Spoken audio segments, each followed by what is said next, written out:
because He is so faithful in the work of the Lord. And here is the miracle man, Gary V. Okay, I just want to thank Ray Ann. Augie Alcacid and Jano Gibbs, they have that small brothers. That actually stems from two guys who used to call themselves the Soul Brothers, and that was Ray Ann and myself. Yeah. And thank you so much for the challenge, bro. Kasi I see everything that he's talking about.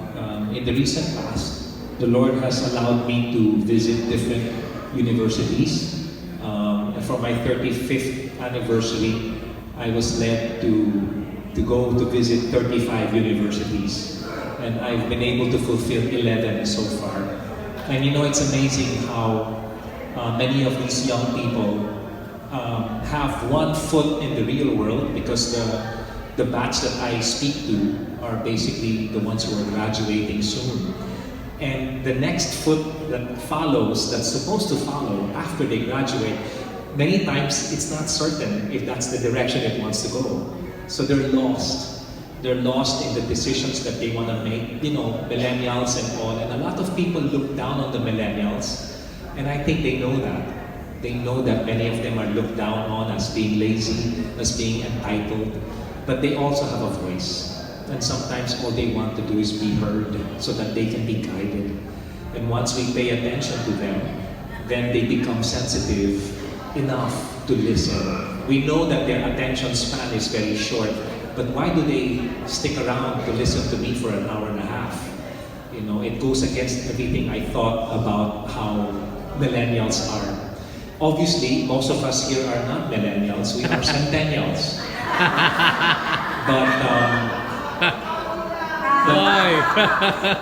I'm kasali na rin ako doon.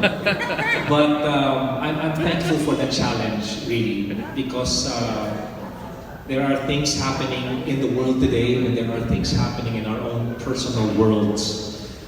You know about the challenge I had last year with my health. And the question that I had in my mind was not why, but more of what's next? Where do I go from here? Will I be able to hold a microphone and be able to speak life into people's hearts that many of which are feeling as though they're dying? So tonight, I'd like to sing an old classic, one that was created way back in the 80s, 1989 actually. And it was a song that was originally done by none other than Renan Fuentes, written by Freddy Santos, who came up to me one day with lyrics to this song. And when I started working on the song, I was working with no intention of becoming a part of this project called First Name. And one reason why I didn't want to become a part of it, and I even said, I don't think the Lord wants me to be a part of this, kasi sira yung keyboard ko eh. One key had no velocity sensitivity. In other words, when you press it, no matter how soft, bang, it would always make a loud sound. But when we started working on this song without realizing it, when the song was already done, I looked at Freddie and I said, and Freddie, look, the keyboard is ayos na, there's no problem. So I won't forget that day where he just stood behind me, gave me the lyrics, and he just sat down behind me and allowed the Lord to move through that whole night. And this is the song that was born. This version that you're about to hear is not the original version. This one was done where God took it because I responded to that call.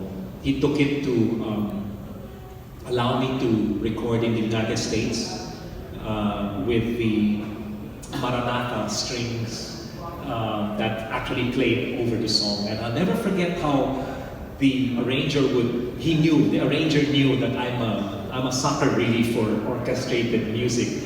And as he was conducting, he would look at me and go, yeah, you like that? And I was already crying and really enjoying and just the journey of this song, which up to today is creating an impact in lives. And maybe this song will speak to you because many people are asking questions. They look for information online They get all the info and they think they know everything. But many times the information we know only comes to life when we decide to do life, to make those steps and to face life the way we know it and the way it's meant to be, which is meant to be spent with the Lord.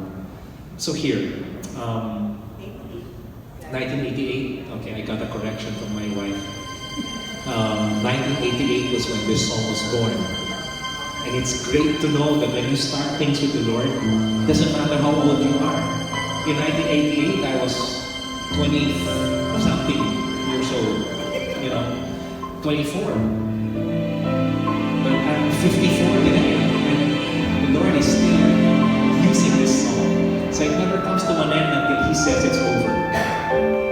So be blessed, brothers and sisters, because this is what He is meant to be in the hearts and the lives of many, the Messiah.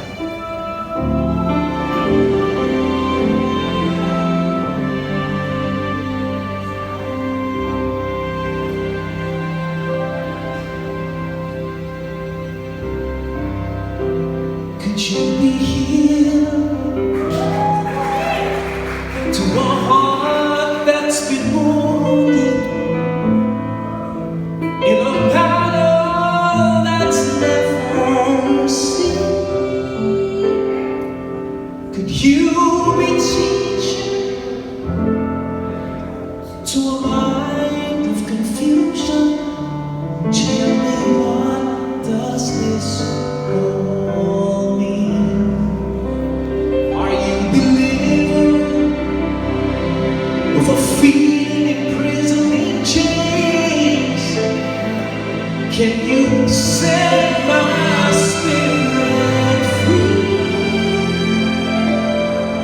And just one more question, allow me this question: could you be Messiah to me?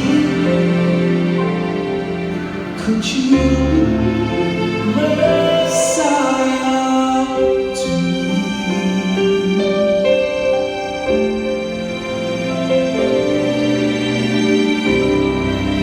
Could you be Father to a soul that's been abandoned by a world too busy to hear?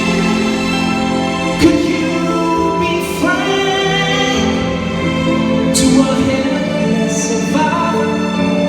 Can you take away my fears?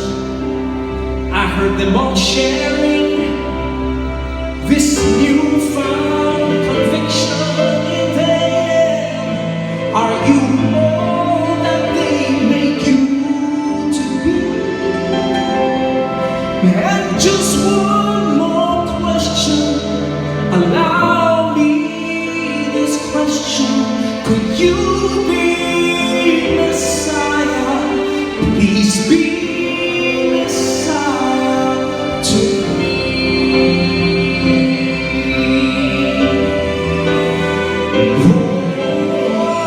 I've been looking for someone like you, and I'm so tired, I'm tired. I've read every book and I've sang every song. My mind may be right, but my heart feels so